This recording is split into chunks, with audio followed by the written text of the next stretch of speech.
Welcome to trust cars Nacharam. చూడండి, ఇలా జరిగిన కార్ మేళా, మంగళవారం ట్యాక్స్ పేడ్ మేళలో మనకు జరిగిన అద్భుతం ఏంటంటే, అమ్మిన ఓనర్ ఎక్కడ ఉన్నారు, కొన్న ఓనర్ ఎక్కడ ఉన్నారు, ఏదేమైనా సరే కస్టమర్ టు కస్టమర్ డీల్ అయితే జరిగింది. అన్న 5,000 ఆఫీస్ ఛార్జ్ ఇచ్చిండు, అన్న 5,000 ఆఫీస్ కమిషన్ ఇచ్చిండు. కాబట్టి ట్రస్ట్ కార్స్ ఇదే విధంగా కొనసాగుతూ ఉంటుంది.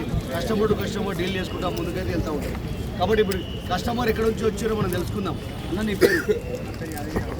అన్న పేరు యాదగిరి, కోకాపేట నుంచి వచ్చిండు. అన్న కోకాపేట నుంచి ఆన్లైన్లో చూసుకొని బండి అమ్మనికి వచ్చిండు. ఫస్ట్ మంగళవారంలో వచ్చిండు. రాగానే వెంటనే బండి అయితే అన్నది అమ్ముడు పోయింది. కాబట్టి అన్న ఇప్పుడు ఇచ్చింది బండి కంటిన్యూ ఫైనాన్స్ మీద అయితే ఇచ్చిండు. 1,10,000 తీసుకొని అన్న దగ్గర కంటిన్యూ ఫైనాన్స్కి ఇచ్చిండు. నెలకి ఈఎంఐ వచ్చేసి 14,000 రూపాయలు ఉంది. 14,600 రూపాయలు ఈఎంఐ ఉంది. నెలకి ఈఎంఐ 39 నెలలు ఉంది. ఈఎంఐ కంటిన్యూ ఫైనాన్స్కి అన్న ఇచ్చిండు. అప్పుడు అన్న పేరు తెలుసుకుందాం. అన్న ఎక్కడి నుంచి వచ్చిండు, ఏం పేరు?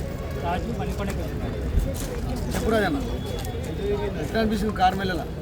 బాగానే ఉంది. డైరెక్ట్ కస్టమర్ డీల్ అయితే ఉంది. ఎంతకంటే డబ్బులు అన్న 1,10,000 ఇచ్చి కంట్రీ ఫైనాన్స్కి బండి అయితే తీసుకుండు. ఆయన ఏ నమ్మకంతో నీకు బండి ఇచ్చిండో ఆ నమ్మకం మీద ఖచ్చితంగా నువ్వు ఈఎంఐలు కట్టుకుంటూ పోవాలా. ఏది ఏమి ఇబ్బంది లేకుండా ఇద్దరు కలిసిపోయి అన్న ఇల్లు నువ్వు చూసుకో, నీళ్ళు అన్న చూసుకుంటాడు. Trust cars Nacharam Facebook, Instagram, YouTube. మా ఛానల్కి లైక్ చేయండి, షేర్ చేయండి, ఫాలో చేయండి. చూడండి, ఇక్కడ డైరెక్ట్ ఇక్కడ కస్టమర్ డీల్ అయితే ఉంటుంది. ప్రతి ట్యాక్సీ ప్లేట్ వాళ్ళకి మనం సొంతంగా ఓనర్ చేసే ఉద్దేశంతో మంగళవారం రోజు కార్ మీద తీసుకొచ్చడం జరిగింది. కాబట్టి ప్రతి డ్రైవర్ల దగ్గర సొంతంగా ఓలో, ఊబర్లు, ర్యాపిడో నడిచే కార్లు అయితే ఉండాలి. Nacharam trust cars.